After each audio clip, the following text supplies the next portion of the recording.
upstairs at this time on the third floor in a much smaller room. And we combined two neighborhoods tonight. So it's Echo Lake neighborhood and Meridian Park neighborhood. I recognize Martin's here. So if you have an agenda, you can take a look at that real quick, but we're going to try to stick with that, and I'll be watching the clock over there and give everyone enough time. First thing I'm going to do is welcome everybody to it's the first day of spring eve, and they just broke a record, right, for heat, 80 degrees. I was going to wear a turtleneck tonight, and I know, SeaTac. Of course, it's always SeaTac, and they have real accurate weather down there, weather measurements, so I think it's just for a day or two. I was shocked because my tulips came up and bloomed all in about 3 days. Everything catches up. So tonight's going to be about spring and about caring for your landscape and your, whether it's a residential or a rental you own or live in or a business. We're going to have someone talking about the native plant stewards, which I am one, and one of our presenters is as well. And there's probably people that have done a lot of exploration into doing landscaping about making better choices that might save you money, but it's also going to save water and be better for our watersheds that we have here in the shoreline. So first I'm going to have Tom, I only just met him just a moment ago, from the Meridian Park neighborhood. If he could come forward. Yo. He's over in the corner. And he'll give a little introduction to his board members from Meridian Park. Hi, thanks for having us with this joint session. We're Meridian Park from 160th to 185th, the freeway to Aurora. We have a small little team, but we're eager, agile, and enthusiastic. And we are looking for new members. So anybody who wants to join a board of directors and can more or less be considered to live where our boundaries are, we're all ears. By the way, in case you haven't done so, I just did this recently. You may not know, you may know a lot about what's going on at Shoreline Place. They have put out a nice little minute and a half or something video that's very informative of what that's going on there. And take into account, we're just talking about this amongst ourselves with regard to new board members. The new apartments is going to be up here by the roller skating place. The new apartments that are already coming in, this one here, the one on the 75th and 15th. And all the stuff that's going to go in, maybe 1,000 new units where the Sierra building is, and the link light rail. This place is, for better or worse, changing dramatically. So let me introduce, if I might, we're at Shoreline Place. That's where the Sears building is that whole complex there. It's going to build out over many years, and there's going to be quite a lot of activity going on there. Maybe something along the lines of University Village. We'll see. Anyway, let me quickly mention Cynthia Knox, our esteemed leader. Bill Franklin, here's here somewhere. There he is. And Julie Xing in the back here from China. Quite an eclectical group we have. But again, if you know anybody who'd like to join us, we'd like to chat. Thanks a lot. Good. Nice meeting you. We do this every, I don't know, maybe 2 or 3 times a year as the opportunity arises. Sometimes it's because they're redoing floors on City Hall. We had to kind of scooch ourselves together. Other time it just makes sense. Just one quick thing. We also have a website. Wait for the mic, because they won't hear you. We also have a website, meridianpark.info, and almost always we record our meetings and put those on the website, unless the speaker says no. We say fine, but just so you know it's there. Yeah, thanks. All right. Echo Lake neighborhood, which I am a member of. I guess you automatically are, even though there's no dues or anything. A lot of people wonder, what's an association? Well, it's just one of the 14 neighborhoods. Most of you probably know that.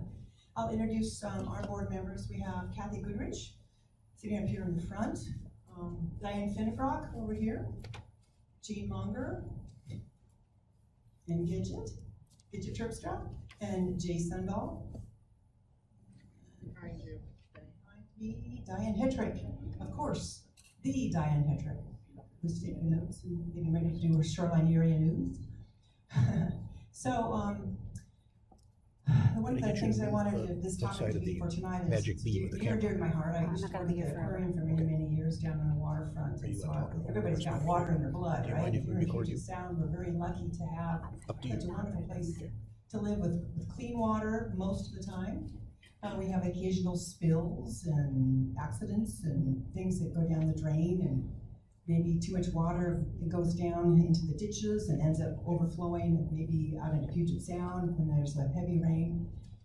But the topic tonight, we're gonna be discussing ways that you can take better care of not only your wallet and save some money on your water bill, but to make better choices, maybe on some plants and some even just general care of washing your car out in your driveway, and get some sense of what the water flow is here in Shoreline. What I really wanted to do is bring people together from all over the neighborhoods, because these waterways go through not just Shoreline, but they end up going down into King County, down into the city of Seattle, over into Lake Washington. The Thornton Creek watershed starts about here, over in this general direction to the east. Boeing Creek starts just north of us a little ways, where the drains going down towards Shoreline Place, is that what that's gonna be called? Aurora Square, right into Puget Sound. So we have Thornton Creek, Boeing Creek going that way. We have Echo Lake and McAleer Creek, which starts also kind of up around Bartels, ends up, the watershed goes down towards Ballinger Lake, through Edmonds, Mount Lake Terrace, goes down through Lake Forest Park and enters into Lake Washington. So you get the feel that even Lions Creek, up near Rivers Bog, where I volunteer as a native plant steward, it comes out of the Snohomish County and goes into Shoreline for just a little while as it goes through a park, and then it goes over to Lake Forest Park, and then it goes to Lake Washington. So water is flowing, and whatever we do, it ends up in that water. So that'll be the topic for tonight. We'll have someone who is our native plant steward leader, who's been part of our program that we were all in 2017, a joint program with the city of Shoreline to have some volunteers go in and help restore some of the trees and native plants. And we'll have Cameron Reed, who'll talk about this Soak It Up rebate program, which is offered here in the city of Shoreline. And then Dr. Jeff Jensen will be here to talk about the kokanee salmon, which is actually more like a sockeye, but it's not a migrating salmon. So we'll go ahead and take care of our business that we have normally to get through for Echo Lake neighborhood. Do we have any numbers for our membership? No? From Bob Whiteley? I don't know if he's Bob Whiteley's. Hi, Bob. The devil's number 666. 666. I'll take it. That's increased, isn't it? That's good. And then we don't know if we have a treasurer's report tonight or not, but Bill Leiden's not here yet. Okay, He okay. comes from Bellevue, Yeah. but I can tell you the money's in good hands. And well reported. yeah, money that we get from grants for the city of Shoreline and for our picnic we have and other events that we have. Is there an opportunity to talk about the April meeting, Jay, that we have next month? Okay, the city has been conducting a study of the 185th Street corridor with the citizens and trying to determine what that is going to look like for future development. And so we're going to have a readout from Nordalia Ping from the city, talking about what they've learned and what they see as the alternatives for 185th Street development.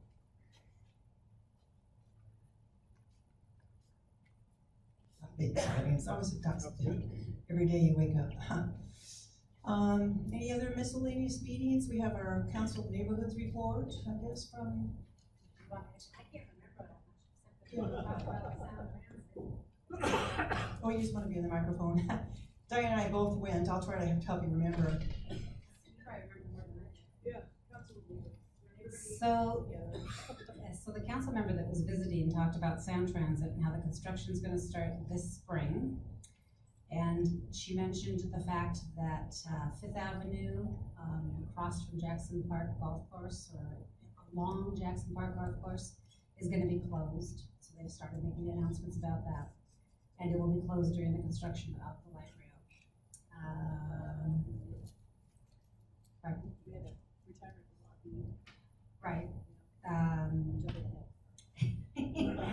Then they talked about the state's plans for Furcrest and what they want to start doing for the rebuild of Furcrest. And they're starting to look into surplus of what they can do for dog parks and leashed land from the state. And then they talked about sidewalks, and details about sidewalks is that they are still looking into what more they're going to do other than what they've already done.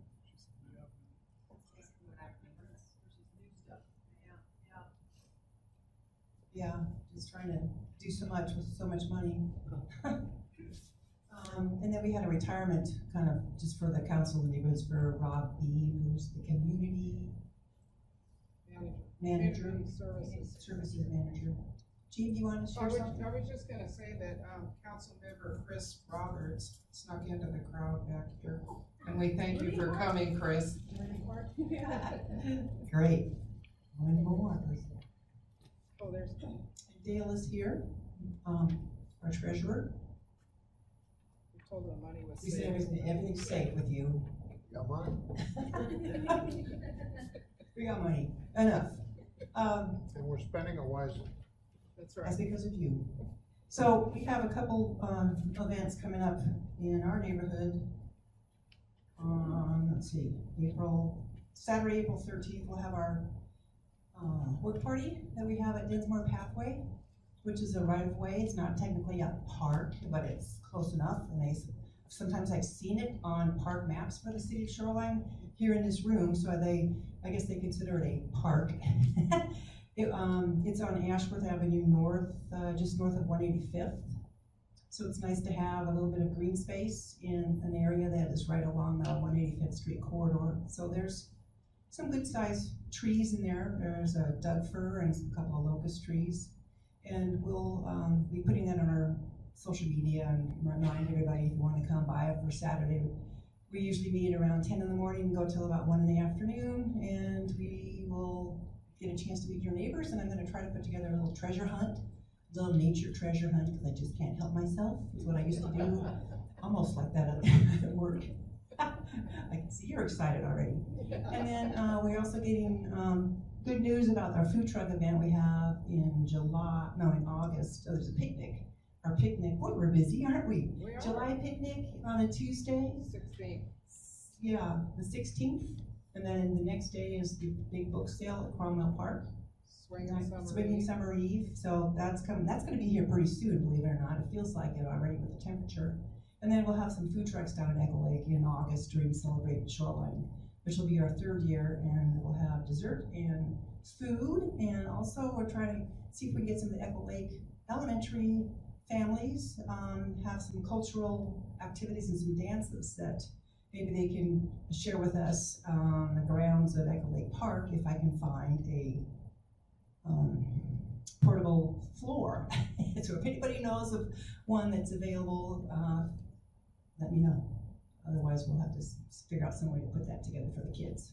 Yeah, Cynthia? Are you talking about a hardcore? Yeah, it's some of the dancers, they move around a lot. There's a Latino dances and there's a dragon dance, and I don't think that asphalt sidewalk that goes through there is going to be suitable for them. So something flat. Okay, well, party rental places, Renfield.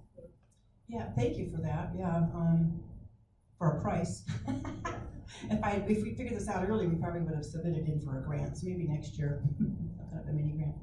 And there's the showmobile, the huge monster. Yeah, which is nice for such a large event like the Arts Festival, but not for something small like this. Not yet. Okay, so I think that's all we had for our business.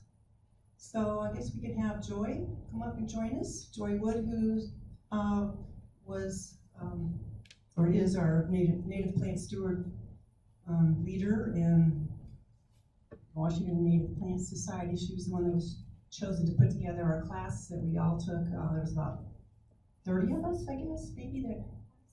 27, including myself and Cameron and Virginia Hassinger back there, and Hiva. Good to see you too, yeah. So besides working in our own yards and trying to help neighbors, we have a couple parks that we're working in, like Twin Ponds. Which park do you work at? Hamlin? Yeah, at Boeing. At Bowie Creek, okay. Okay.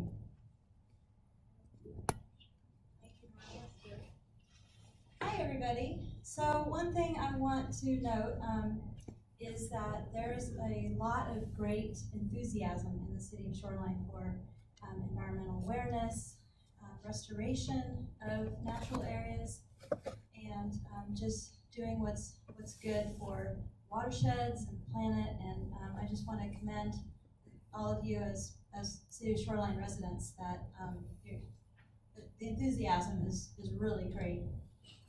I'm going to talk to you just a little bit about the Master Native Plant Stewards, of which Marla, Virginia, and Ginger are part of, and Cameron. I'm going to briefly go over just what's going on in some of the parks, but I'm going to focus on Brugger's Bog, and then I'm going to give you a few native plant alternatives to if you have any invasive plants in your at your property. So the Master Native Plant Stewards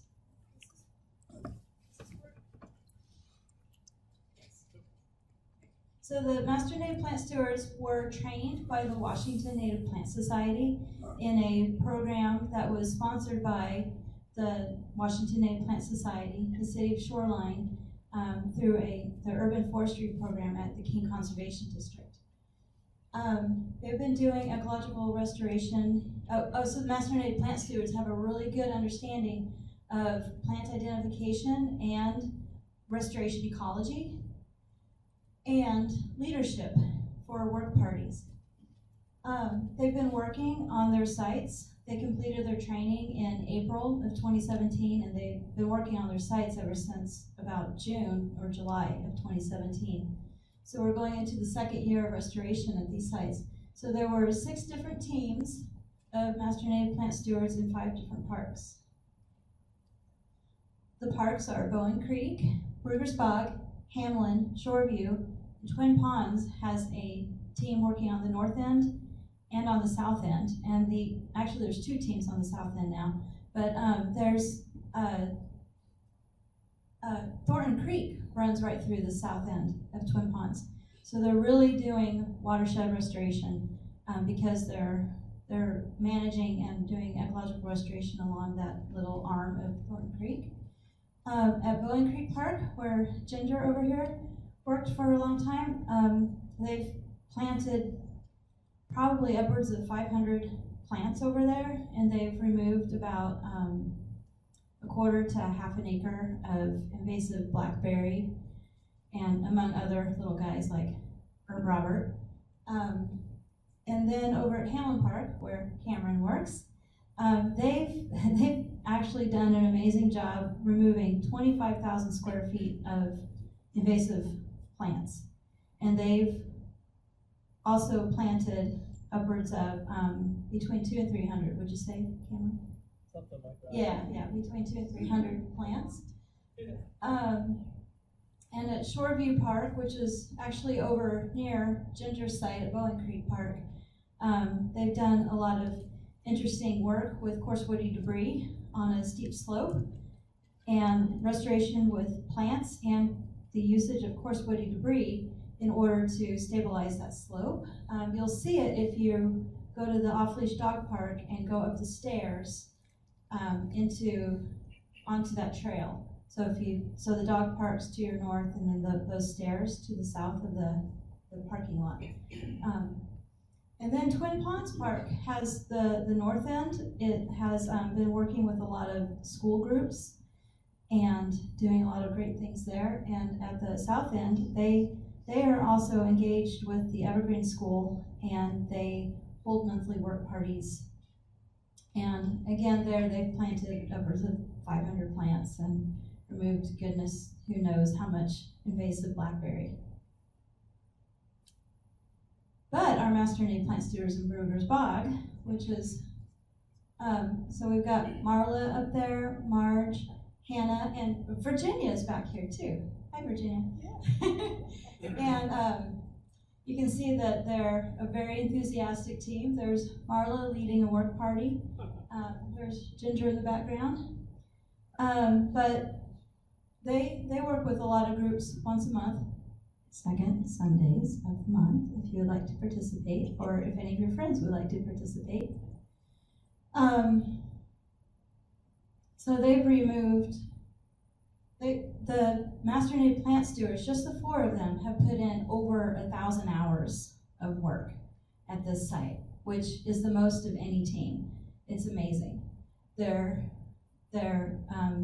dedication is very commendable. And they've also recruited enough community volunteers that they've got nearly 1,000 hours of the community volunteering for over the past 18 months. And they've removed about a half acre of invasive plants. And they've installed a little over 250 native plants. And their work is ongoing, and it's really great to see.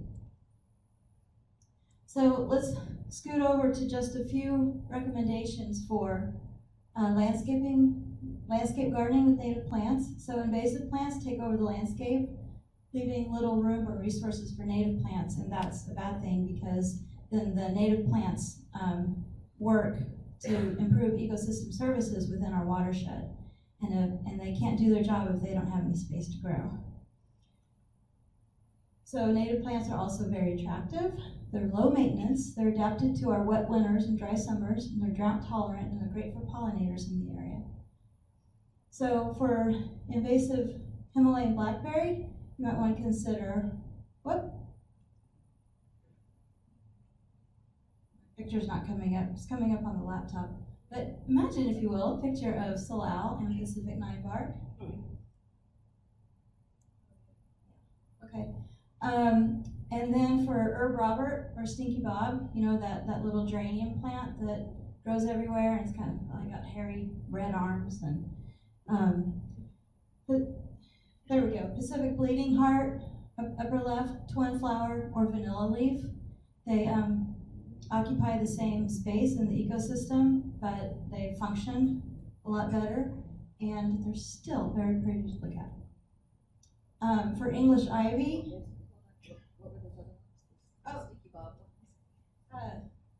Pacific bleeding heart, twin flower, and vanilla leaf. Yeah, and then if you've got English ivy, you can just pull it back, and if it's in a sunny area, Kinnikinnick is great. And wild ginger, I'm sorry, I couldn't get a very good picture of it, but it's great for shaded areas where English ivy used to grow. And if you've got laurels, laurels, they are a bear to deal with, almost as bad as English holly. But to get sort of that hedge to privacy hedge, you might want to consider salal, Pacific rhododendron, which unfortunately grows slowly, evergreen huckleberry, or red osier dogwood, red twig dogwood. There's salal, rhododendron, huckleberry, and this is just, if you can see the red twigs, the dogwood will just go nuts and take over the space. And the last one is yellow archangel. If you have it in your yard, it's also escaping into the forests. And some alternatives are any of the Tyrella plants or the Myantium plants. And so that includes, this is foam flower on the left, but you could also use French cup or piggyback plant. And then over here on the right is false lily of the valley, and false Solomon seal works just as well too. So again, it goes sunny and then shade. And sword fern is great to use just about anywhere. It's a very hardy plant, and it does well in all conditions. So that's it. I'd like to turn it back to Marla. Thank you. Okay, yeah. Thanks, Troy.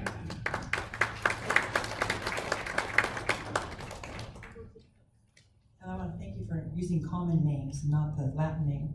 In class, I was like, okay. I had to learn all the common names of marine biology, and I didn't want to kind of refuse to put my foot down. I'm going to keep learning more and more and more and more. Common names are what you usually see in nurseries. There's a lot of nursery sales coming up. Washington Native Plant Society has one coming up. April 27th. Yeah, thanks, you got that memorized. So, the Washington Native Plant Society has their sale on April 27th, so we'll put these things maybe on our Facebook page or our website. I told Jay, who does our website, that I'll try to also put some lists of some easy to find native plants, and you can look up and see. There's brochures you can find at Sky Nursery, Master Gardeners of Snohomish County, Master Gardeners of King County, King Conservation. Yeah. Yeah. Yeah, right. Yeah, there's a lot of things that people assume that it's been there and it's growing really well. It's like people love to pick blackberries. They don't realize that it's only been in this country for about 100 years, I think is what they told us in class, and it's taken over. I think it was brought in to be a berry for commercially grown. So, yeah, keep in mind that there's a lot of sales coming up, because Cameron's going to talk about ways that you can maybe get some reimbursement for some of the native plants that you want to purchase. Cameron will give us a review of the excellent opportunity to do something with this. Knowledge is the Soak It Up rebate program. And maybe you've heard of a rain garden. If you haven't heard of a rain garden, something to do with rain, something to do with plants. What does that all mean? Natural landscaping. Those are kind of the two categories that this program has, and you can, I think it's up to $2,000 now, which buys you a lot of plants, especially if you go to some of these sales.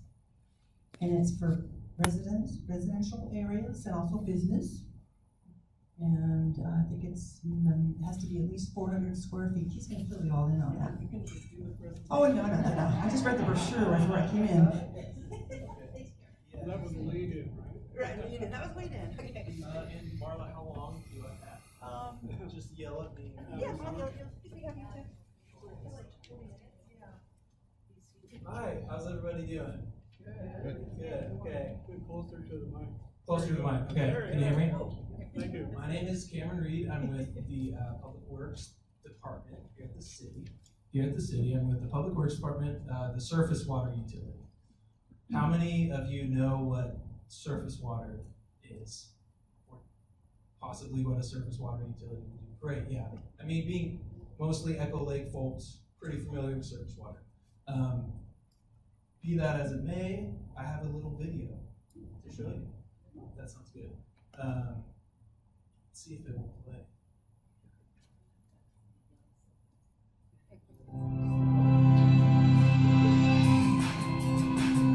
So keep in mind, this was made for kids, but I think it introduces the idea of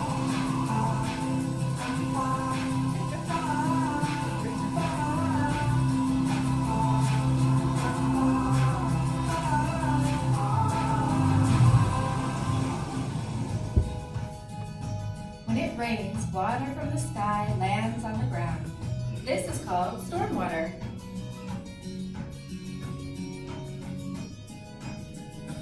When it lands on pervious surfaces like forests, soils, and wetlands, it filters slowly down and eventually becomes part of our groundwater, streams, and rivers, bringing water to plants and animals like us. When rain, called stormwater, falls on hard or impervious surfaces, it picks up lots of pollution in its path. Things you can see, like litter, dog poo, soap, and oil, and things you can't see, like pesticides, bacteria, fertilizers, and heavy metals.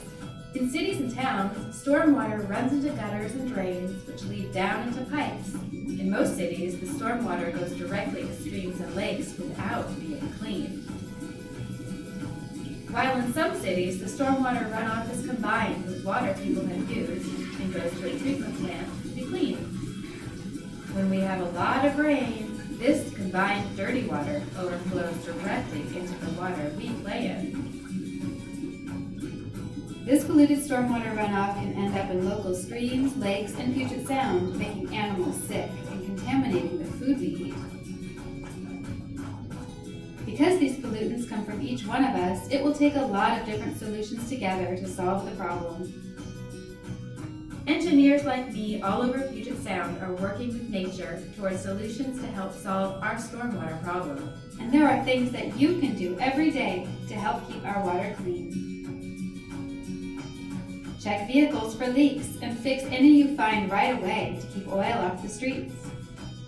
Plant trees and native plants and use mulch to create natural areas that slow down and filter stormwater runoff, keeping it out of storm drains. When gardening, we can keep pesticides and fertilizers out of the water by using compost instead. Wash cars at commercial car washes where soapy, greasy water is contained and filtered before it moves on, keeping heavy metals, oil, and chemicals out of our streams. And pick up pet waste. Yuck! Who wants pet poo in the water? Pet waste contains bacteria, viruses, and toxins that can find their way into the fish, mussels, and clams that we eat. The big thing to remember with stormwater runoff is we all need to do our part. And though it can seem overwhelming, small actions really do make a big difference. To learn more about what you can do, visit PugetSoundStartsHere.org. Pretty great, right? Good. Did a good job with that. So stormwater, as you gather from the video, is just any water that falls. Could be snow, could be rain, but it's what happens when it doesn't soak into the ground. It runs off and it goes into the drainage system. So we're talking a lot about water today, and it's helpful to note that there's different. Living in an urban environment, you kind of have three, and in shoreline we'll have three different types of water infrastructure, right? So you have the water coming into your house that you drink, that comes in from the plumbing, so that's drinking water. Then you'll have, you flush the toilet, it goes down the drain, and it goes through a system of pipes to a treatment plant. That's wastewater, so that's your sewer, and that's going to a treatment plant to get treated before it is the effluent goes into the sound. And then there's a whole separate, in shoreline, there's a whole separate storm sewer system. So that's the storm drains with the grates that you see out on the road, that's the ditches, and there's a whole network of pipes. There's the dam over in Bowling Creek area. All of that infrastructure is for stormwater. So there's kind of those three, when we're talking about water in the urban environment, there's those three different realms. Did I say storm sewer? Oh, sorry. There's wastewater, which is you typically think of as sewer, and then some people call it storm sewer, but I like to say stormwater system or something else, just to differentiate that. It's not going to the treatment plant, like when you flush the toilet, that's going to the treatment plant. So stormwater, and sort of the video touches on this idea that before we built our city, water just soaked into the ground, which is really obvious, right? But there's some pretty impressive numbers on this graphic, right? Like less than 1% of the water that's falling was surface runoff. What happened to it then? A lot of it was, there's like 20-30% interflow, so that's kind of, once it's soaked in, but it's going kind of in the groundwater, and then it sinks in and it recharges the groundwater and actually comes out into a spring or a creek or a lake. So what happens when you build a city? You put a lot of hard surfaces, right? You've diminished the soil's ability to soak up that water, so you actually get, the amount that runs off quickly jumps up to like 30% or more. And so, as the video talked about, the problem with that is that there's a bunch of stuff on the ground. There's a bunch of stuff on our yards. There's, stuff on our roofs. There's stuff on, the streets. And now, instead of soaking into the ground, that water is picking up those things, and it's moving a lot faster, and it's a lot more water than the creeks and the natural systems were designed to handle.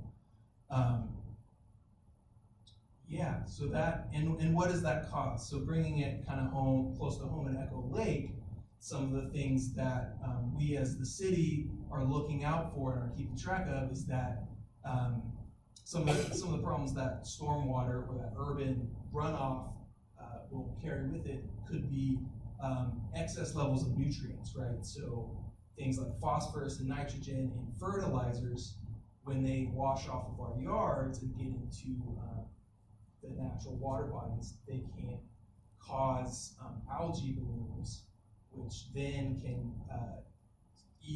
basically the algae consumes a lot of the oxygen in the water that makes it less available for aquatic life. So that's a problem. Bacteria, so you saw the little, the dog poop in the bag. And bacteria is a problem, so it could come from, pet dog poop left on the ground. It could also come from waterfowl, from natural wildlife. But so that's another good reason not to feed the wildlife in an urban setting.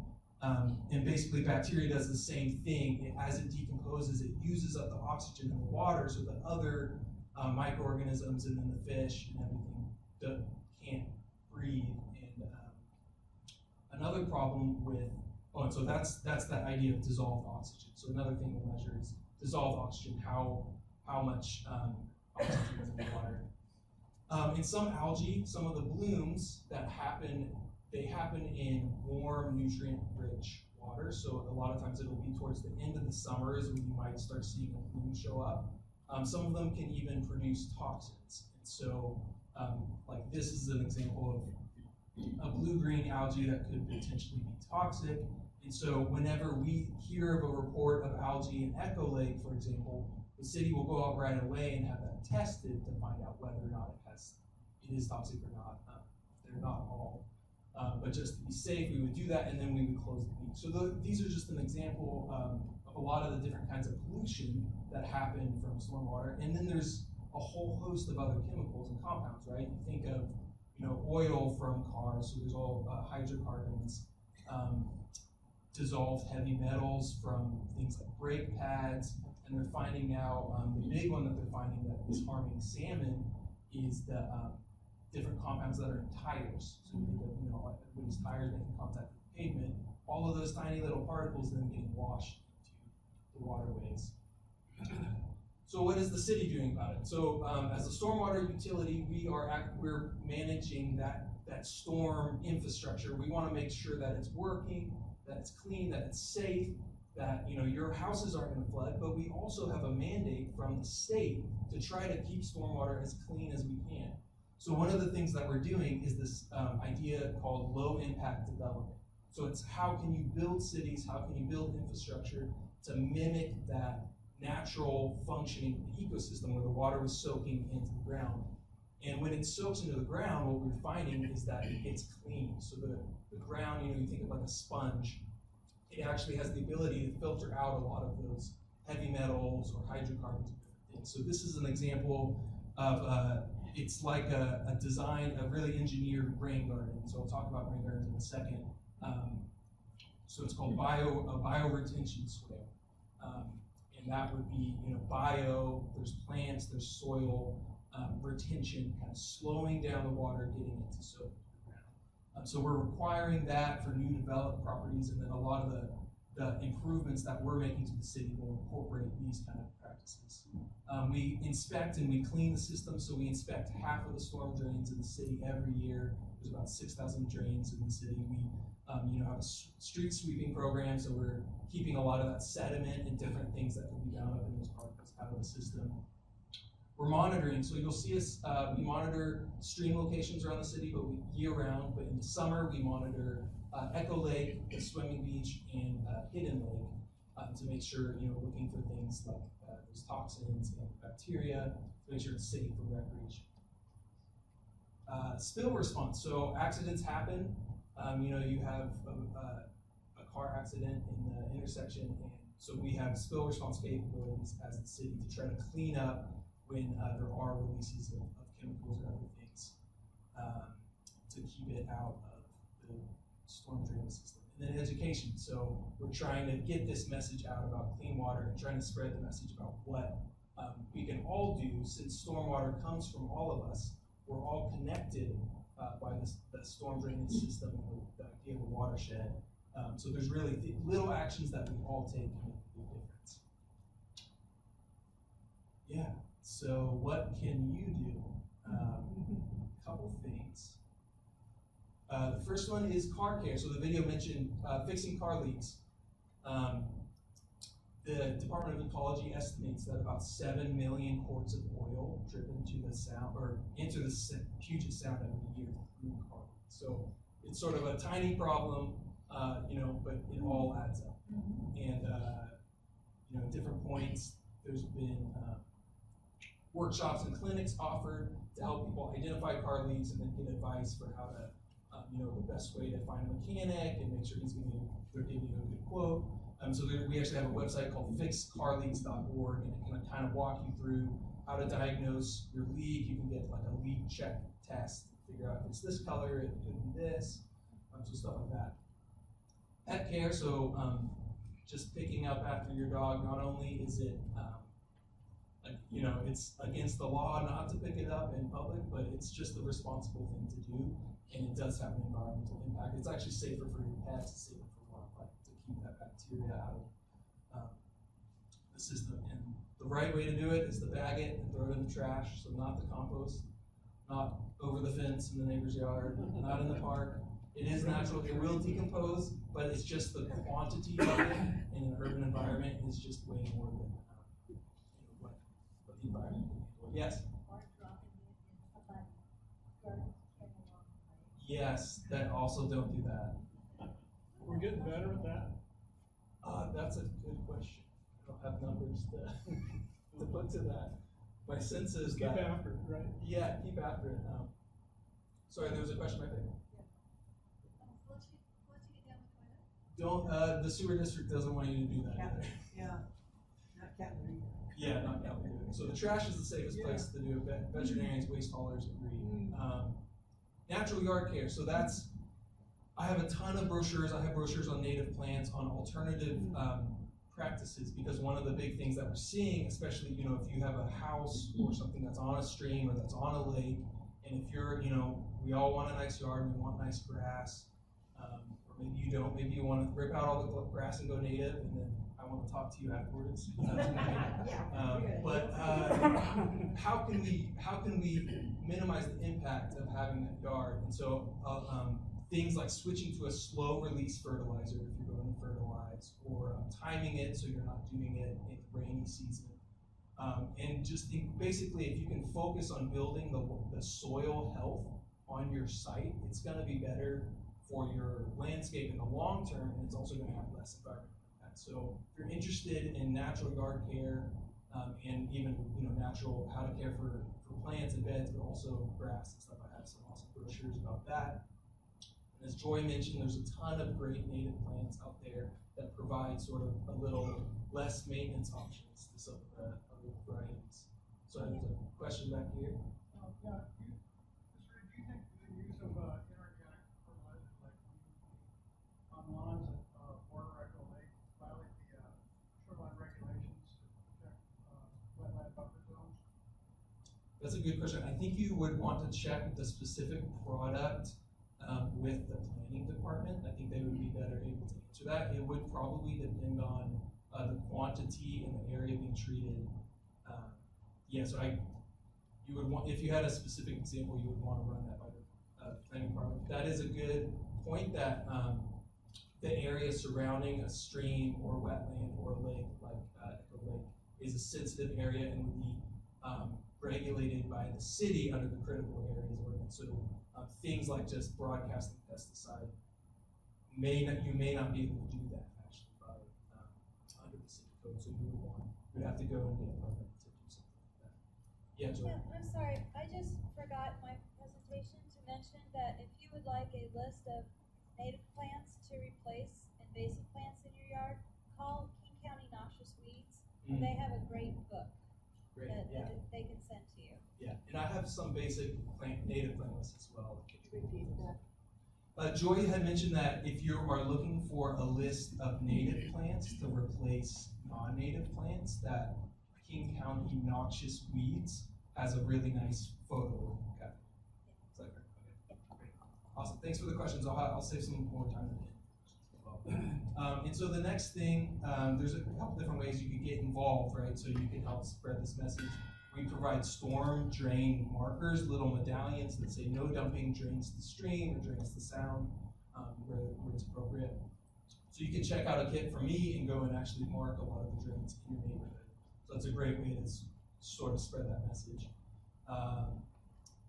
And yeah, just a note on this is that a lot of times, you know, a problem that we've seen is with contractors or people that are coming to a business or coming to your house potentially to do work. So it could be a painter, carpet cleaner, landscaper. Sometimes they won't know the regulations or they're looking for a quick way to clean their equipment and will actually do that into the storm drainage system. So that's definitely something we don't want to happen. So it's a good way just putting these markers out and educate people who may not know that stormwater is essential.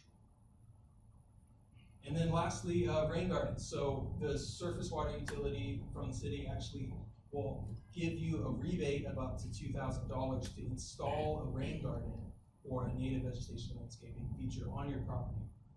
So what is a rain garden? Here you can see it looks like a puddle. And this is actually kind of a misleading photo because rain gardens are designed to quickly infiltrate to drain off in under 72 hours. So you would only see it actually pond up like that in the event of a really heavy rainstorm, prolonged rain. But you can see in the back there's a downspout, so that downspout is piped into the rain garden, and this is a shallow depression that's designed to catch it. There's a special soil mix in the bottom that helps it infiltrate quickly, and it's good for, and it's planted with a mixture of plants in here that are water tolerant, and then on the edges that can handle a little drier conditions. So what does this do? Again, it's back to that idea of a natural filter or a sponge.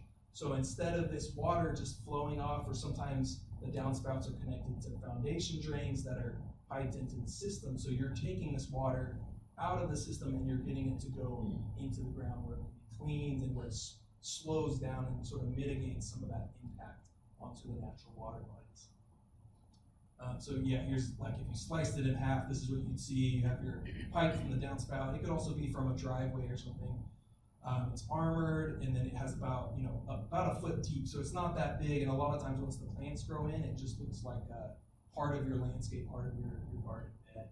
And then you have the special rain garden soil mix at the bottom. So here's some projects that we did in Shoreline. This one's in Richmond Beach. So you can see this downspout, it's piped in, and there's a second one. I think that was treating about 900 square feet of roof. This is another one. It's kind of hidden in the back over here, but you have these two rain chains that are going into a pipe that comes out over here. And then she kind of redid her whole landscaping and incorporated a rain garden into it, which was really cool. And then the other kind of feature that we'll give you a rebate for is called native vegetation landscaping. And what we mean by that is replacing areas that are either lawn or are either already a hard surface, like say you have an old driveway or an old patio or gravel pad. Actually ripping that out, taking out the lawn, tilling up the soil, so you're breaking up the subsoil. A lot of times when our houses in Shoreline were developed, they sort of scraped all the nice fluffy topsoil and then put sod down on top of that. So really you have like an inch of soil that's kind of soaking up water, and then it's having a hard time going into the ground. So what we want to do is we want to break up that sub-layer and then bring in a layer of organic matter and mix that into the soil, then plant it with native plants and add a layer of mulch. So you end up with a foot or more of really nice, soft, fluffy soil that's going to be good for plants, and it's going to just soak up a ton of rainwater, again, acting like a big sponge. So this was a site before, and then they did, so break up the subsoil, add in organic matter, add in mulch, plants, and then this is what it looked like after. So just a really, and this had grown in, this was put in 2016. So it's just a great way to transform your landscape. And like Joy said, the native plants just provide so many more benefits. The native pollinators, a lot of times they require less water and less fertilizer once you get them started. So you kind of have more of a drought tolerant landscape. So the rebate eligibility, so your project has to at least treat or convert 400 square feet. So that's kind of the minimum we'll consider. And then we'll max out at 800 square feet. And it's $2.50 per square foot. One rebate per property, so it's kind of a one-time deal. And we have you submit an application. I'll actually come out, we can do a site visit, walk around your site and see what would work for you. And then you submit an application before you start any of the work. And then it can't be something you're already required to do as part of the development permit. And so like I mentioned, sometimes if you're redeveloping, we'll have people put in a rain garden or something as part of that redevelopment. So we can't rebate you for doing something that we're required. And then the process is, site visit, apply, then you would have it built. You could do it yourself, you could have a contractor do it. Then we'll come back out and check and make sure it was built correctly. And then we have you sign a 10-year maintenance covenant saying that you'll keep this feature as a rain garden and maintain it as such. You'll get your rebate check. So it is a true rebate after the fact, after you put in the work, you put in the money up front. And here's a combination feature. So there's actually a rain garden tucked into that bed there. And the native vegetation landscaping around it. Again, this one's a couple years old, so kind of amazing to see how the plants have taken off. Yeah. Great question. So that's why we have the covenant. It gets filed with the property title. So if you sell it, then it goes to the new property owner, and they're liable to maintain that under the terms of the covenant. And if you do want to, say you have to change something and want to get rid of it, that's fine. You just need to then pay us back for it. So I feel like that was really fast, and you all have a dazed look. Okay. Yeah, question. Do you have to worry about mosquitoes instead of the standing water in the rain garden, or? Right, yeah, so they're actually designed to drain out under and quick enough so that it's below the life cycle for mosquitoes. So, and there's some sites, we have you do a drainage test to see how your site drains, and then that's what we use to figure out how big a rain garden needs to be. So, in order to avoid things like that. So there may be a site, like if you don't want to put a rain garden in a site that doesn't drain well. It's kind of counterintuitive because we actually want it to drain into the soil. So it's like a wetland, but it's kind of not in that sense because it actually, most of the year it's quite dry. Yeah. So we've got a lot of clay. Mm-hmm. And so are you always generally able to find someplace that will drain? With rain gardens, no. You may not be eligible. Yeah, and there's different requirements, like you wouldn't want to can't put it too close to a house or next to a slope. So there are more considerations. You may have more options with native vegetation landscaping, and that's why we try to come out and do the site visit, because there's so many different factors on different sites. But usually, I've only had a handful of sites that just didn't have, and it was usually they didn't have space because it was all already landscaped. So, yeah. You mentioned it, but I was wondering, opiates affecting this area and how they're doing. Sorry, could you repeat that? Are opiates In the water? That's a great question. I don't know off the top of my head. I know sorry? The question was, are opiates affecting or showing up in the waterways in this area? They make the cattails grow down. Yeah, I think there's been more studies done in Puget Sound looking at the sediments, and they found a lot of different pharmaceuticals actually in the drugs.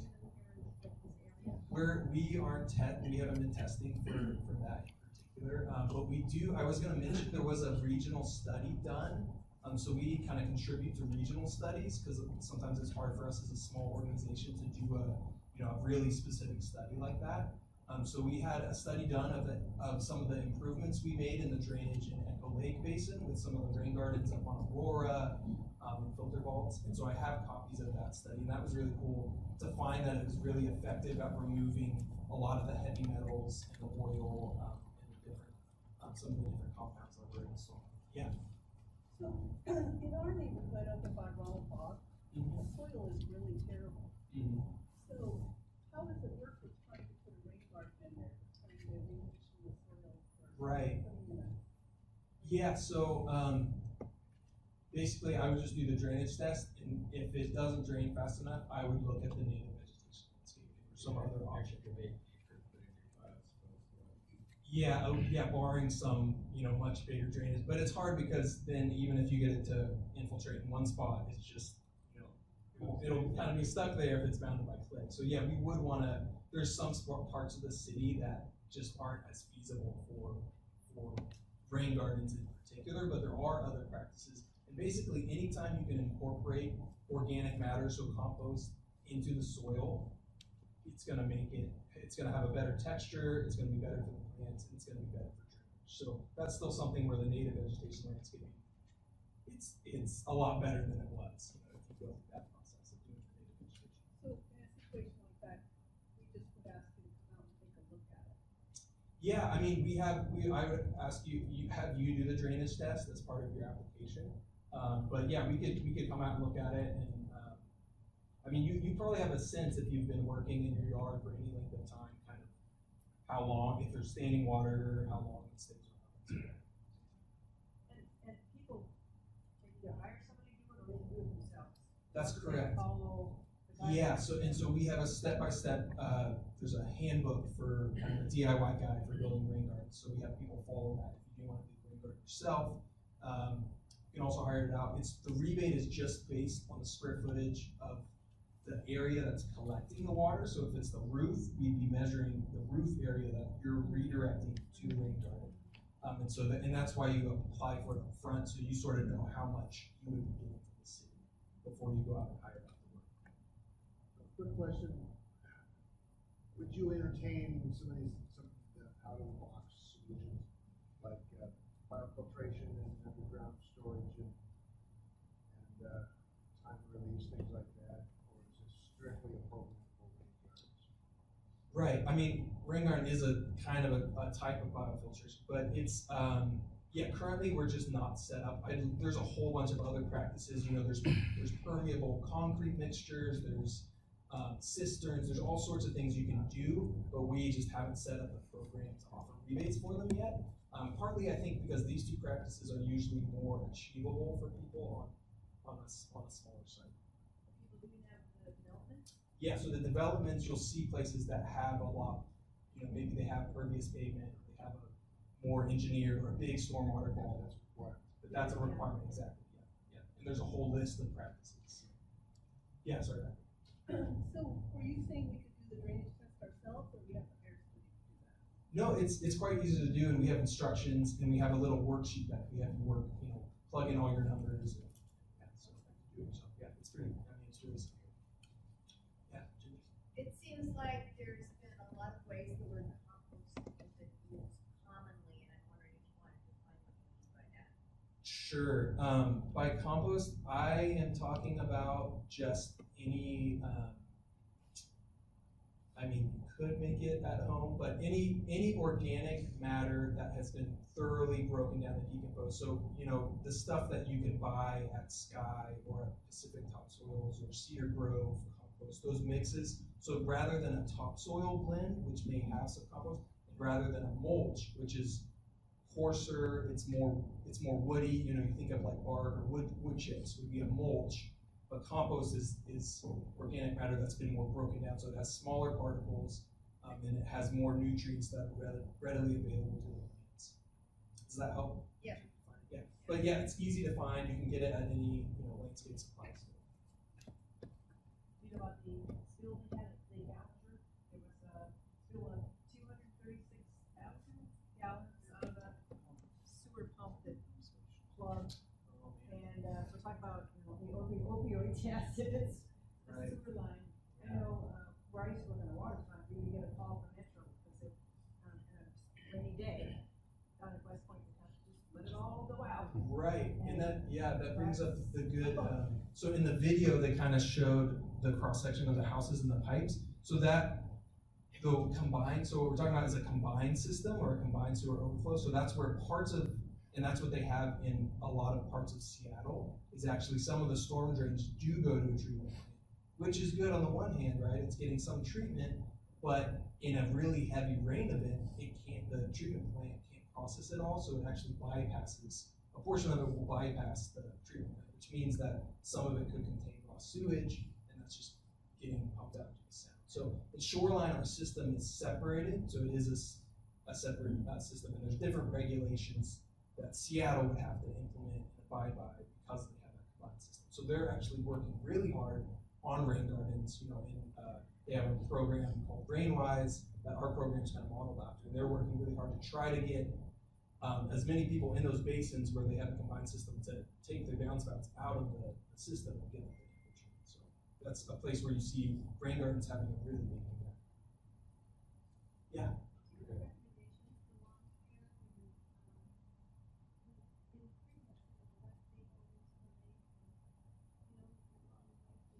Right.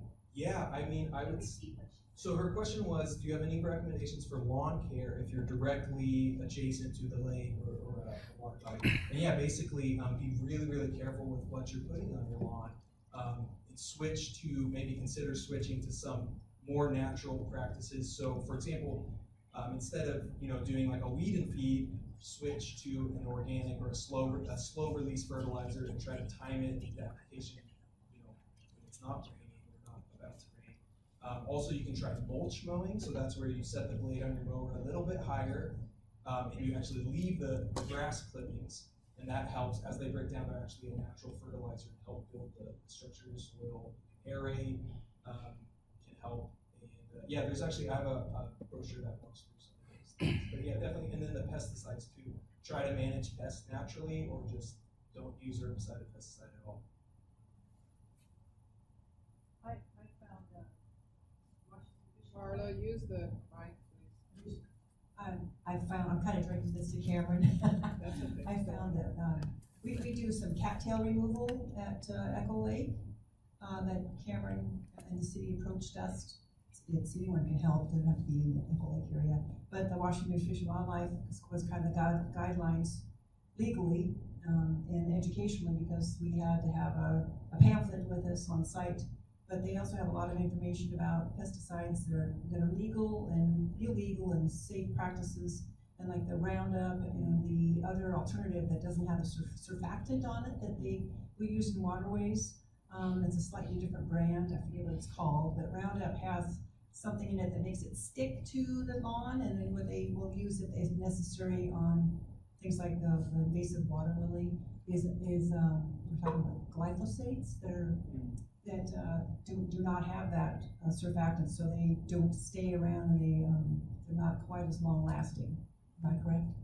I think that's what I read. Yeah. Because I looked into it because that was a concern for some of the people. But I know Washington Fish and Wildlife, you just look up there about pesticide use, and they have a list. Even when the cattails, there's in this pamphlet, they're not concerned about, because that's doing natural removal, physically removing it. But there's certain times of the year when you can do it. So they're worried about the fish and that are laying eggs in the reeds there.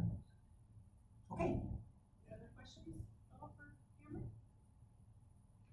I was going to mention one last resource. There's a great website, and I forgot to bring copies with me, but I have some booklets called Grow Smart, Grow Safe. So I think it's just growsmartgrowsafe.org or something like that. I can email that link. But it actually lists different lawn care products by hazard level. So it's a great tool to help you switch if you're looking, say you have this problem, or you have, this bug or this disease. You can kind of look through and try to find the least hazardous option, and then it also gives recommendations to how to manage it without using chemicals at all. So that's a great resource that I would recommend. Any other questions?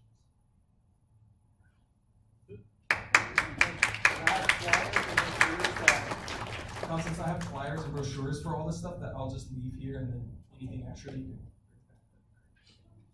Thanks a lot, Cameron. Excellent. Okay. So we'll get ready for our next presenter. If anybody needs to get up and use the restroom or get some snacks, you're always welcome to do that anyhow during our fairly informal meetings. That's great to find out some more information about this great program. It may not necessarily be available in Seattle. It kind of comes and goes depending on the funding that these organizations have. I know there's Snohomish County has a pretty good program too. How many people are from outside Echo Lake and Meridian Park? There's a few people that joined us. Oh, good, okay. Just curious. And we'll have Dr. Jeff Jensen talking about fish. Picture please. particularly the kokanee, which is a smaller fish that's a version of the sockeye salmon, and they are coming back. So he's gonna spend some time talking about our native kokanee. Then they'll see what they're working on bringing it back. Now they're coming back at Lake Sammamish, or they're healthier there. Okay, well, he's gonna fill us in, and this really appeals to me, because this shows that we're gonna have clean water and healthy water in order to get the salmon to return and be healthy, and also have a way for them to pass through and get into the areas they need to get. So the city's been gradually changing out some of the culvert sizes so that they are larger, to get those fried and adults through so they can lay the eggs. All right, thanks, Jeff. All right, well, thank you for having me, and it's interesting that you mentioned the crows. Since I've been at Bothell, all I hear about people talking about is the crows. The crows, it's all the crows. And we have a 60-acre restored wetland on campus. It has salmon that go through it. It's not just a place for crows to roost, we've got salmon in there. So my mission is to make sure everybody knows that we have salmon there, even our students, some of whom take my salmon biology class, and don't know that we have salmon on campus. So take them out there and show them. So, yeah, it's a great place for a lot of biological reasons. Crows are probably one of them. I should also say that Cameron and I have never met before, so we couldn't have cooperated on this, but I can't imagine a better introduction for what I want to talk about. So, I don't know if Cameron's still here, but thank you. Whether you're here or not, that works out well. So I'll say a little bit about three aspects. I like to think that this is kind of a mystery story. There's a history that's really interesting about kokanee. There's some mystery that's ongoing about kokanee. That's a lot of what my research is related to. And then there's a vision for the future for whether and how we can actually get kokanee back in our streams, because they're really cool little fish, and it's an amazing thing to see a small stream full of, well, small salmon, but lots of them. So first I want to thank a few of the people. Oh, I'll just mention our logo up there. That originally came back without a fish in the bottom. I made sure we had a salmon on it, just so people associate us with that. There are a lot of people that I work with and that help me in various ways. I just want to mention a few. On the left are a bunch of my students out trapping kokanee fry on Lake Sammamish. I have lots of students that do work with me. I try to interact with conservation and environmental organizations as much as I can. So I've listed a few of those up there. I have funding from a variety of ways, but most importantly from Rod Dembowski and the County Council. So that's been a great help for me, for the Waterworks program, and many other individuals. All right, so I said something about a salmon in our backyard. So the next question is, whose backyard? Well, as we've heard a little bit about before, it's all one backyard. We're all in the same watershed. Everything you pour down the drain or out into the street here is going to end up in the same watershed that I'm in. And things that we do downstream to influence the watershed will influence the health of the streams up here, although less directly. So on the left is a map from 1897. So there's some differences and distortions and so on. But that gives you a little sense of the topography, where Lake Ballinger is relative to where I live, and where I do some of my work. So there's Macalaire Lake. That was the old-time name for it. Echo Lake is, let's see, Echo Lake, it's over here. So it's not showing the streams here. This map actually will show some of the stream connections or the wetlands connections. There were a lot of wetlands around back in the day. You can see all through here. I'm sure this is all mostly houses now. So there's been a tremendous change in the environmental circumstances. But all of this, Macalaire Creek and all up through here, is all part of one drainage system. So just for clarity, I've taken out all the silly roads and other irrelevancies related to fish. And these are just the streams that are working down through Lake Forest Park. In addition to being a faculty member, did some research on local streams. I'm on the board of the Lake Forest Park Stewardship Foundation, and also I'm involved with Stream Keepers, Lake Forest Park. So my home life and my work life is all tied around fish and around water. So just to give you a little more background, when you think about salmon in this area, mostly what you think about, I think most people think about, are the big ones. The things like coho salmon and Chinook salmon and sockeye salmon. And of course, it's easy for that to be what you think of. In the Lake Washington system, one of our great attractions is having the locks. We've got, last year was a kind of a low year, 32,000 sockeye came through. Some years it's upwards of 200 or 300 or 500,000, so that makes a really big impact. And again, it's a great thing for kids to be able to see lots of fish passing through the locks. More locally, if you go to some of our small streams here, what you're likely to see, or what you're likely to notice at least, are the larger fish. So this is actually on the University of Washington campus at Bothell. I hear there's another campus somewhere, but this one has salmon on it. So this is about 100 yards from where I teach my salmon biology class. First day of class, we step out, we go into the wetlands, and if the timing's right and the year's good, we'll see sockeye salmon, we'll see Chinook salmon, a few other things coming through. I have various cameras set up because I'm always trying to see what's going on out there. So this is a sockeye trying to get past the beaver dams, which are quite abundant over there. We might also think even more locally about McAleer Creek. This is a film I took in Lower McAleer Creek in November. It's actually a pretty good coho year. So these are coho that, two of a number of them, that were spawning in Lower McAleer Creek. The highest I saw them was up along Perkins. I didn't survey way up on them. They were up at least that far. So this was actually down in Sheridan Beach. So this is cool. I don't know how many of you have heard about the Salmon in the Schools program. Lots of kids will get coho eggs, raise them in their aquarium. So I've shared this with them because it's pretty nice for them to be able to see, well, there is an end result there that you can maybe appreciate in a few years. So that's on a very local scale.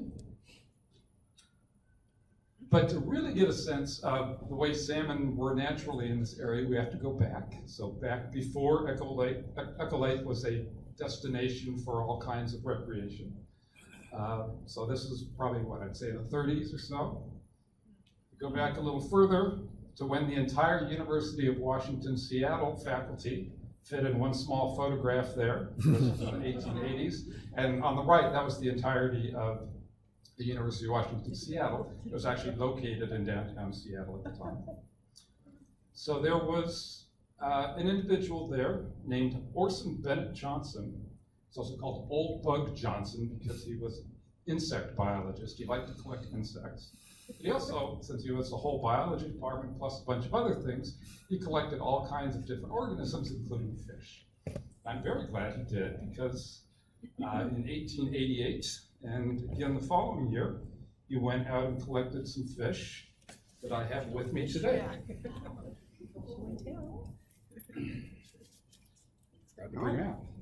So these are fully mature kokanee salmon. So these have mature eggs in them. These were collected. He didn't write down exactly where they were, but it could well have been McAleer Creek. It was somewhere in North Lake Washington. And you guys can come up and take a look later. I love the idea that in 1888, when this was still a frontier, somebody was out collecting fish. These ended up back in the Smithsonian. I have them on loan. There are some other ones that went down to Stanford. So I'm gradually trying to gather up some of these to do genetics on them. But these were the fish that people saw. The color's been lost because, well, some time has passed. It's been over 100 years. These have been in alcohol. But imagine these as bright red fish in great abundance in local streams. That was the natural state of salmon. There's some debate about if there even were Chinook in the Lake Washington watershed. Coho, there's some references to coho, but not in big abundance. It used to be that it was quite difficult for salmon to navigate the original opening of Lake Washington out to the Sound. So there's a lot of re-engineering. We'll say a little bit more about that. So even early settlers here, maybe especially early settlers here, remarked on the salmon. In Lake Forest Park, where I live, there was a book published called Growing Up at Lake Forest Park. Maybe some of you have seen it. It has some other information for the area. And it was in the 70s, the author interviewed a whole bunch of people about their childhood in Lake Forest Park. So this would have been the 20s, maybe the 30s, maybe the teens. And again, I would see references such as, and then there were the plentiful little red fish that were unique to the area. Not exactly unique, but 60 or 70 years later, this is what somebody remembered about their childhood enough to bring it into their record for the interviewer. Or there were thousands of redfish in both creeks, silver trout, landlocked sockeye salmon, hundreds of salmon spawning in both creeks. So McAleer and Lyon. So this made a big impression on people. People used to rake them out of the stream and use them for fertilizer. Or sometimes they would eat them. But whatever they did with them, there were a lot of them around at certain times of the year. And even the Seattle PI got in or had knowledge about this. This is a story from 1900. Why the Alaz are sticky. Alaz is a native name for kokanee salmon. So they were well enough known that even the big newspaper at the time was publishing articles about them and about folklore that went with them. And of course, it wasn't just newspapers and early European settlers that knew about them. Native Americans used them as a food source. They were an important food source and much sought after. This quote is from a Snoqualmie elder describing his memories from the late 1800s of harvesting kokanee and of what he knew about other people that harvested kokanee in the area. So like Union, Ravenna Creek, which drains or used to drain Green Lake, had a run of kokanee in them. So it's barely findable as a stream anymore. So they were very widespread. So you may ask, well, what is a kokanee? Because I haven't really described what it is. And it gets complicated when you talk about salmon because there's a lot of variation in how they live their lives. But the standard lifestyle for a salmon, as most of you know because you're in the Northwest, you're kind of born into that knowledge. Eggs are laid in fresh water and gravel. The fry emerge. They go out to the lake, then to the ocean, then they come back and spawn in the streams and die. So that's the standard pattern for sockeye salmon. Sockeye in general spend a fair bit of time in the lake before they go out to the ocean. And quite commonly, if there's some kind of blockage between this big lake where they rear and the ocean, they can evolve a life cycle that doesn't need to go to the ocean. They can't, for one thing. And so they become really good and very well adapted to being in freshwater only. So that's what we had in Lake Washington. But then the 20th century happened and a whole lot of other things happened to the lake, and sockeye salmon were brought in, Chinook salmon were brought in, kokanee were brought in from somewhere else for some reason. So now what we have in Lake Washington and Lake Sammamish is kind of a mix of native kokanee. I'll say more about those in a little bit. We have sockeye salmon that have been introduced. We have what are called residuals, which are part of the sockeye population, but they're either too lazy or too confused to actually go out to the ocean, so they stay in. So teasing out the origins of all of those different populations and what we have now is something that interests me a great deal. So I'll say a little bit about those different possibilities soon. So this diagram up here, it's just giving you some of the possibilities. Here you're in the gravel, here you're in freshwater. You can stay in the lake as a kokanee, and that's all your population does, or you can have some that go out to the ocean and some that stay in freshwater. So it's a confusing life history sometimes. So these are bona fide kokanee. The one on the left is from that jar there, so that was collected, well, that's all that was in the lake. And the one on the right is from one of the Lake Sammamish tributaries. So they're pretty similar in size, pretty similar in behavior and coloration, and they probably were part of one large population at one point. So the original historic distribution of kokanee was, well, here we have our lakes. There were kokanee in all of these streams, probably all the little side branches too, around Lake Washington, around Lake Sammamish, and then a bunch that went into Sammamish River tributaries. So they were pretty much everywhere, as far as people can tell. So one mystery that's maybe not so mysterious is what happened. So we don't see kokanee now, at least pure native kokanee that were sure kokanee in McAleer Creek. Actually, the first mystery is how they survived the initial onslaught of development. All these little streams were used as sluiceways for logs. In Lake Sammamish, they did a lot of digging out of coal, and they would just rinse the coal dust into the streams and into the lake. So there's a huge amount of degradation of habitat. Somehow the kokanee were still doing well into the teens and 20s at least, so they got past that. But over the intervening decades, they become increasingly rare and increasingly restricted in where they are. So this was noticed pretty early on. So Ed Davis, the Native American elder that I talked about earlier, noted that, yeah, they used to be around here, Lake Washington, Lake Sammamish, and I'm not sure exactly about the phraseology, what he means here, but they got knocked off the calendar, which I take to mean we can't find them anymore. Someone from Lake Forest Park. So something happened early in the 20th century, especially in Lake Washington, that dramatically influenced their range.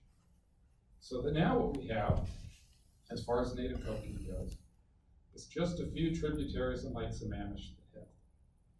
So the population out there is very interesting. The kokanee in general have these big fluctuations in population size. On Lake Sammamish, they're usually spawned at age 3.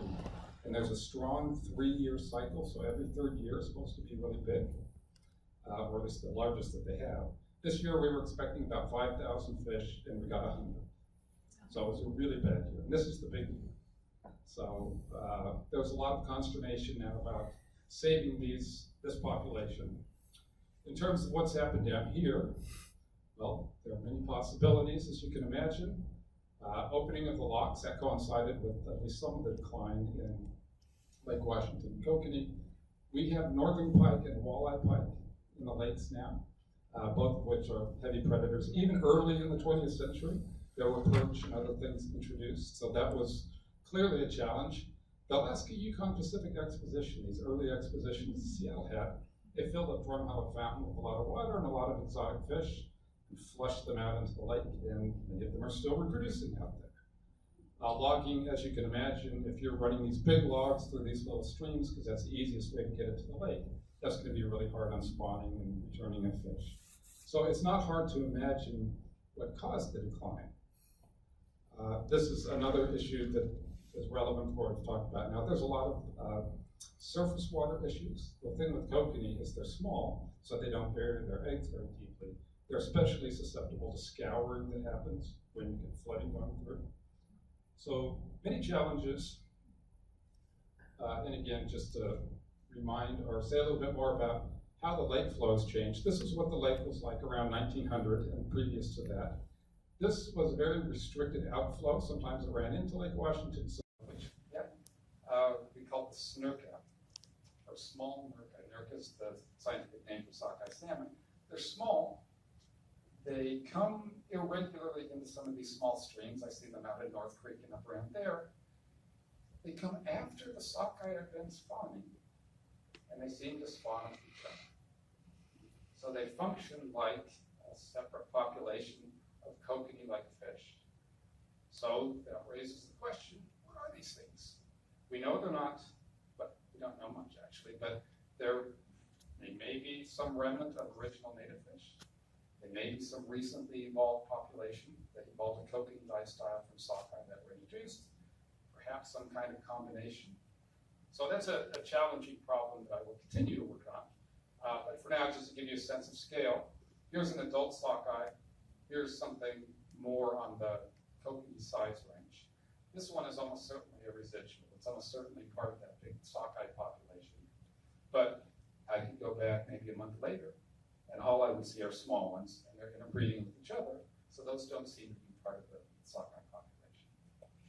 So some of what I'm doing is working on these old specimens to get genetics out of them and try to place those in the context of all these introduced populations and Lake Sammamish populations. And here is what it looks like when you go out, well, this is 2017, out at Little Bear Creek, which is the Wooden Mill. I would find a lot of these fairly small snurka, whatever they may be. These are on the order of 12 to 16 inches. That's pretty small.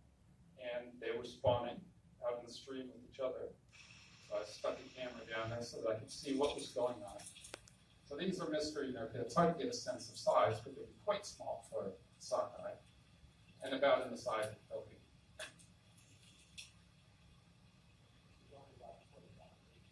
Pretty, yeah, there's a low time of life. We had a pretty dry November in 2017, so it was great for me. I could see all these fish spawning out there and stand 5 feet from them.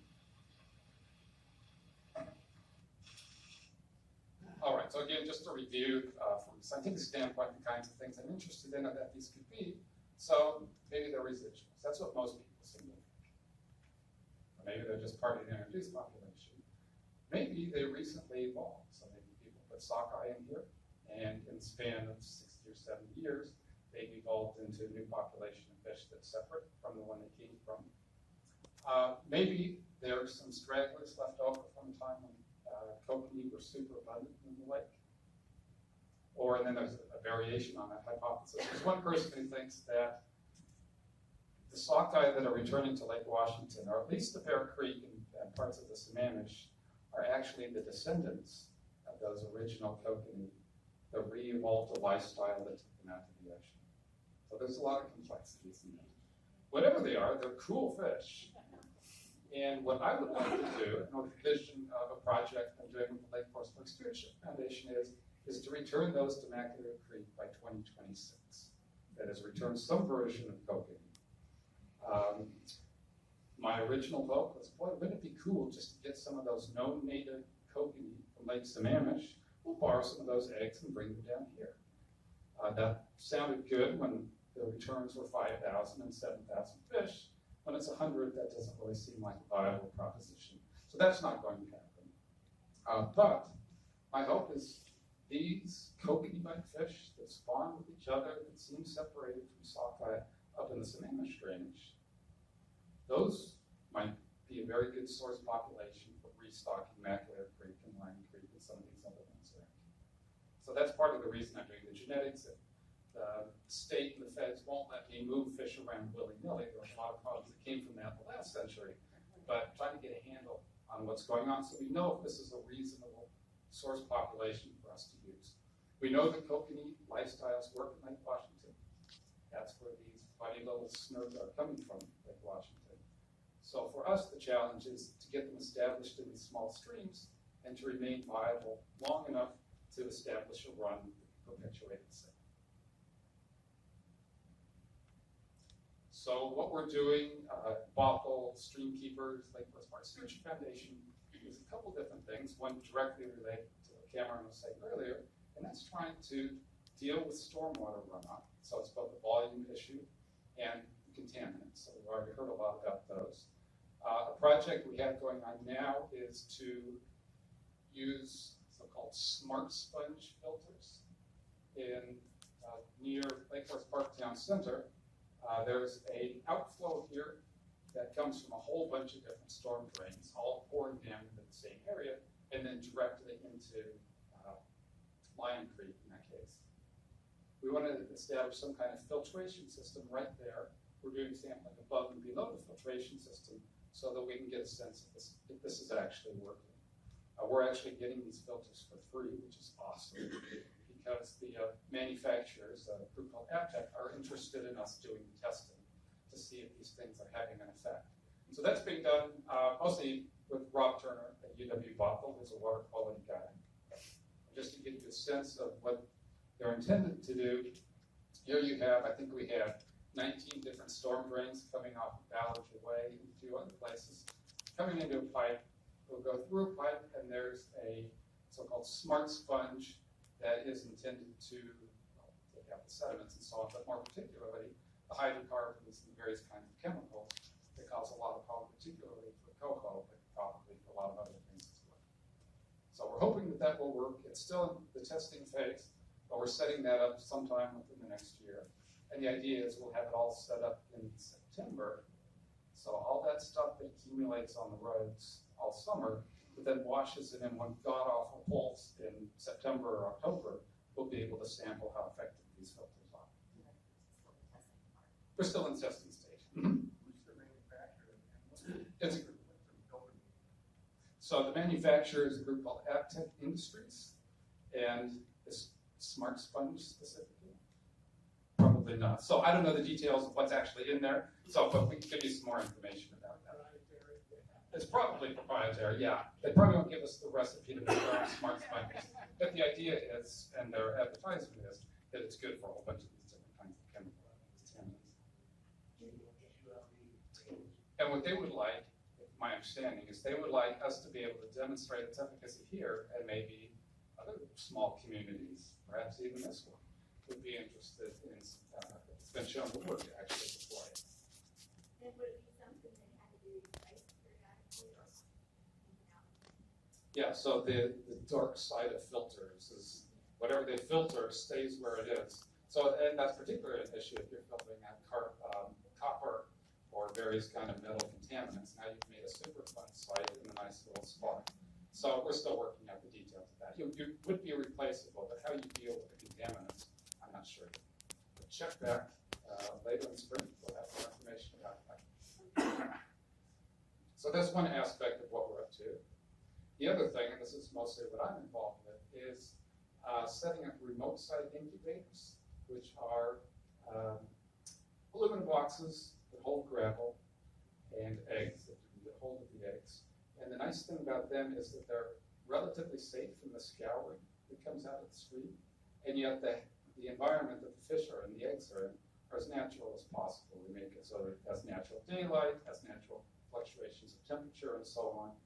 And we've deployed some of these out on Lake Sammamish, and we get really good survival from egg to the emerging fry. So we have some sites chosen, actually some very enthusiastic homeowners with a stream in their backyard and a really nice site, a clean water source, that are going to host our first remote site incubators there. So that's kind of two-pronged. I'm on the biology side more than the water quality side, but as you know, it all ties together. So what we are doing next is, I'll just say, we've already had a what you can do slide. This will be much the same as what you heard earlier about what you can do. All this stewardship that goes along with trying to regulate stormwater runoff, and putting in rain gardens, putting in native gardens, whether it's salmon or whether it's aquatic insects or any number of other things in the stream zone. These things are all very helpful. They're very hard for cities to do because so much of it's actually in people's backyards. No amount of regulation is going to substitute for somebody taking care of their own yard, which, as it turns out, is connected to hundreds or thousands of other yards and Lake Washington along the way. So citizen input efforts in education, including removing these horrible invasive plants that block out everything else that might be useful in serving as a filter for water. There are a lot of different ways that one could be involved, and you guys are well aware of that, so I won't expand further. I will mention that if you want to know more about kokanee, you can find lots of information about the Lake Sammamish population. If you just Google kokanee work group or look it up somehow, there's a whole pile of information. And there's going to be a documentary coming out probably this summer. So keep an eye out for a documentary called Spawning Grounds. I would show you the trailer, except that it's not releasable for the public. The videographer doesn't want it out there until he's got it just right. So, but there will be more information available about that. And finally, I'd just like to say that I was inspired to do this by visiting a man named Wally Ebright out on Lake Sammamish, who has a stream going on right behind his house. And he's put a huge amount of effort in his own effort, plus mobilizing a lot of other people into restoration of kokanee in his stream, in adjacent streams, getting the county involved, political pressure on the city politicians and the council and so on. And his idea of how will you know when I'm finished, or how will I know when I'm finished, is I can take my grandson out there and catch a pile of fish and bring him home to eat. So I don't necessarily need to eat them, but I sure like the idea of being able to take, well, maybe my daughter or my granddaughter, if I have to wait that long, out to see kokanee salmon in our streams. So thank you, and I'm happy to take any questions you might have. And look at that wonderful book. It's a really fun read. So this is Growing Up with Lake Forest Park by Barbara Bender. So in addition to stories about salmon, there's lots of great stories about what it was like to be in school in the 1920s. It's bent over a desk and somebody administered the Board of Discipline. Yes. My husband posed the question was, are there any salmon that are migrating up and making it across I-5? So the question is, are there any salmon that are able to make it all the way past I-5 on Matthew Creek? I'm not aware of that being a possibility now. I don't know if there are any absolutely blocking culverts, but that's a long way for them to run, and the numbers are small. Do they come up through Sporting Creek up to the culverts going up to I suspect they don't make it up that far either, but if you wanted to check, there's a program called Salmon Watchers. It's no longer running, but they have all their historical information from the mid-90s, maybe the early 2000s to 2015. They'll have sightings recorded on there. So if you look. Yeah. What are possible months or weeks or times to see the fish coming up Sheridan Beach area? So the question is, when is a good time to see salmon in Lower McAleer Creek or anywhere in McAleer Creek? It depends on what you're looking for. If you're looking for Chinook salmon, which would be exceedingly rare, that would probably be in September or early October. Sockeye would be October, maybe in early November, and then cohos, which most likely to see, and those are in November.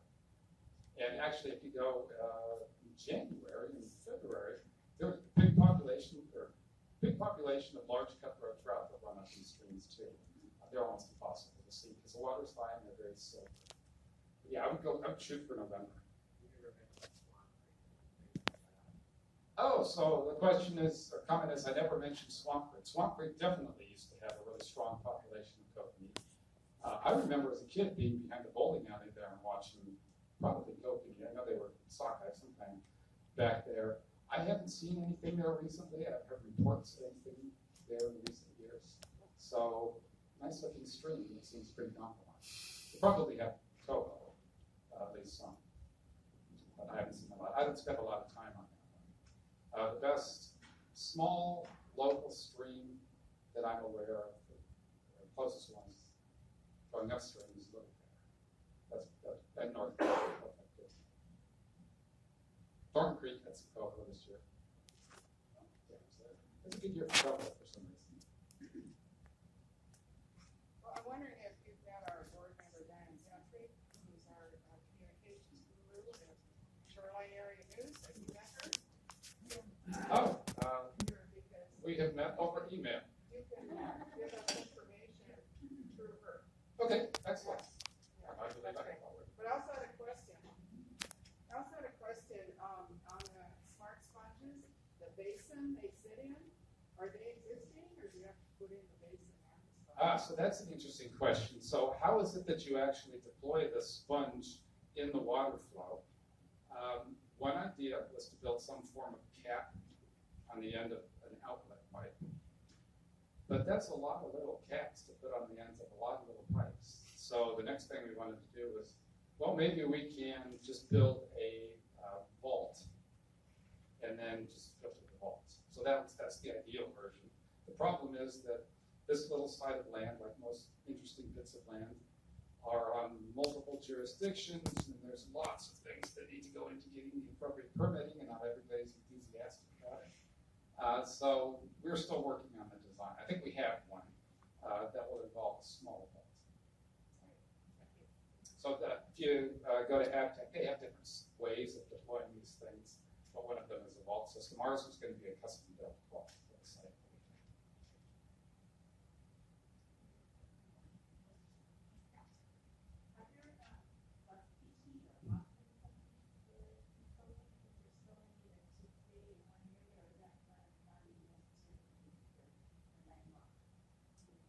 Yeah, so the question is, are there multiple subspecies of kokanee, so different varieties that are able to interweave but just don't very much?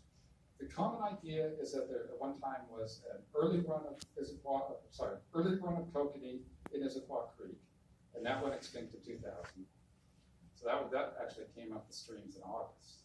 Then a middle run, so that's what you'd find in Lake Washington area and up the Sammamish River.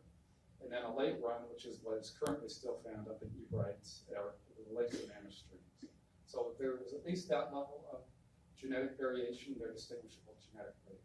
I'm not sure I buy that distinction between early, middle, and late run. I have some specimens on loan that were collected in Swamp Creek, I think in the 20s, in August. So that's early for an early run, certainly not a middle run.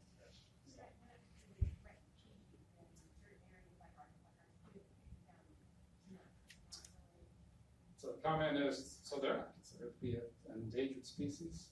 Listing things as either endangered or threatened, there are a lot of challenges to doing that. There was a petition to list Sammamish Lake kokanee under the Endangered Species Act, and that was denied in, I think, 2009. and the reasons behind it are complicated and I'm not fully on board yet. One of the things that some biologists have gotten a much greater appreciation for in the last 30 years is there's a lot of genetic variation among these different basins of salmon or even different streams. It's really important for flexibility and longevity of populations. The standard practice for almost all of the 20th century is, hey, this is a good population of fish, let's put it everywhere and not care at all about the genetic variation that was already there. So most of these Chinook around here came from Green River. Steelhead, to the extent they're even around, most of them came from Chinook Creek. You have identifiable origins for these different populations rather than natural diversity. And now people are working hard to find what natural diversity is left and try to restore it. But the effort to list them wasn't successful. Reminds me of PR, because at the aquarium we would be Lamar, and they're bringing in sea otters that are from Alaska, Yeah, our native sea otter is extinct, the sea otters that lived off of the Washington coast. So, I don't know if you know Dr. Sean Larson at the aquarium, but she was doing genetic work on a lot of different things, including the sea otters, but they move things around. So, back then they wanted to transplant some from and reintroduce some animals from another area to bring the animal back, because they didn't know any different back then. Yeah, so that was one of the concerns about native kokanee and Lake Sammamish, is there were so many hundreds of thousands of eggs brought in from other places that they might have been interbreeding, but they are genetically distinct. This year, there are very few kokanee in Lake Sammamish, and they were so huge that we were worried maybe they had stock. That's why they're so big. But the genetics bear out that they're still the same. All right, thank you.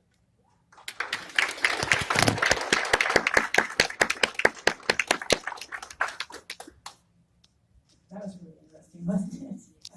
Yeah, and he had a picture of the, is it Whispering Willows Park? Anybody know where that is? You probably go real close to it all the time when you go to Lake Forest Park. You head over to Third Place Wilkes Commons. If you go around the back side and the south side, there's this wonderful park. It's called Whispering Willows, and you can get to it from, I don't know what the name of the streets are, but just check it out. You can just walk around the corner from the lower lot. You can go down and see the work that they did there on the kind of daylighting some of the creek for Lions Creek. And McMackler Creek is just like a stone's throw south of there. So it's a great park with some interpretation panels, and you can see, especially on a rainy day, because we're still going to have those, see the water rushing down either side of Ballinger Way. It's either Lions Creek or McAleer Creek coming from the south, a little bit further over, but it all comes down to Lake Forest Park Shopping Center. And if you walk around to the south side behind the lower level when you can access it, you'll be able to peek over, get out of your car and out of the store, and you'll see these wonderful parks with paths back there. And then over by, I think it's a U.S. Bank, as you're heading over towards the east, they have a parking area by the Lake Forest Park Farmers Market that happens on Sundays. Take a walk a little bit over east to that corner, and you'll see some panels that have some interpretation about the history of the area. But also across the street, there's another park down by the lake, which is where Echo Lake water will come out. So believe it or not, what goes in Echo Lake goes all the way around, and then it comes down out just on the other side of the highway there into Lake Washington. Yeah, it goes through a lot of jurisdictions, but what are jurisdictions anyhow? They're just border lines to keep us all organized. So I think we're done with the presentation. Does anyone have any other public announcements or comments? That's what we're going to comments, yeah. All right. We got some. Hi. So if you are here and you're from Meridian Park and you would like to receive our infrequent emails that tell about events that we're having and our meetings and what the topics will be, please put your email address out next to your name in the sign-in sheet. Cynthia, I have those sheets, so See Jean. And then also there are some green sheets out there that tell about our Facebook page and about our website and when we have our meetings. So thanks so much. Thank you. How many of you are from Meridian Park? Yeah, excellent, good, yeah, good to meet you. All right, I think that's about it then. Do we have any other announcements? I guess we're all ready to go. Gino, okay. Just as a heads up, and I put some bookmarks out in the, we can hear you. I put some bookmarks on the table out there as a heads up. I'm on the steering committee for the Shoreline Arts Festival. It's the last weekend in June, the 29th and 30th of June. Yes. I want to know why it's. The school district is needing their facilities more, and so just to avoid any, not conflict, but disrupting of what they need to do, is why they're moving the Shoreline Arts Festival from the Shoreline Center to Shoreline Community College this year. And we had a walk-through there just this last week, and if you've ever been to the Solar Fest, it's in the parking lot where Solar Fest happens, which is usually in July, I believe. So just a heads up about that, and we welcome everybody. It'll be a real nice setup as far as I saw, so come. It's Saturday and Sunday, Saturday 10 to 6, Sunday 10 to 5, June 29th and 30th. Thank you. Not that far off. Especially when you're planning it all. So I was just gonna remind everybody that tomorrow night over at North City Water District office, do they have kind of a new building over there? No. Are they going to be getting? They are. They are going to be getting a new building. They have some great events over there, that are open to the public.